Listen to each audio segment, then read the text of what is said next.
जालना लोकसभा मतदारसंघाच्या मतमोजणीसाठी प्रशासन सज्ज झालं आहे। सुमारे 1300 कर्मचाऱ्यांचा मतमोजणी प्रक्रियेत सहभाग असेल। एकूण 84 टेबलवर मतमोजणी प्रक्रिया पार पडणार आहे, तर पोस्टल मतदान पत्रिकेसाठी एकूण 10 टेबलवर मतमोजणी होईल।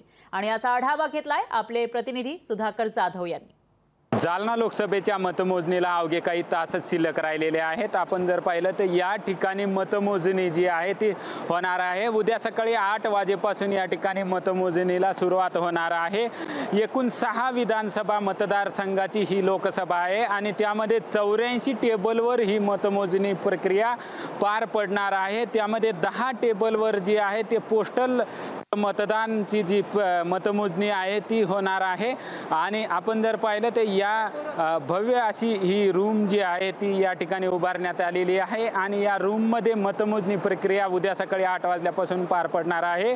या ठिकाणी जवळपास या ठिकाणी कूलरची देखील व्यवस्था या ठिकाणी करण्यात आली आहे। सीसीटीव्हीचे कॅमेरे देखील या ठिकाणी लावण्यात आलेले आहेत। उद्या 8 वाजेपासून या ठिकाणी मतमोजणीला सुरुवात होणार आहे आणि 14 टेबल असणार आहे एका विधानसभा मतदारसंघामध्ये।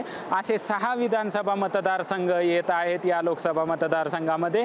असे एकूण 84 टेबलवर जी आहे ती सीसीटीव्ही कॅमेरेची नजर देखील असणार आहे आणि या 84 टेबलवर जी आहे ती मतमोजणी उद्या मतमोजणी प्रक्रिया पार पडणार आहे। त्यामुळे आता अवघे काही तासच शिल्लक राहिलेले आहेत आणि अवघ्या काही तासानंतरच जालना लोकसभेचं चित्र जे आहे ते स्पष्ट होणार आहे आणि जालन्यात कोण बाजी मारणार हे देखील अवघ्या काही तासानंतर आपल्याला कळू शकणार आहेत।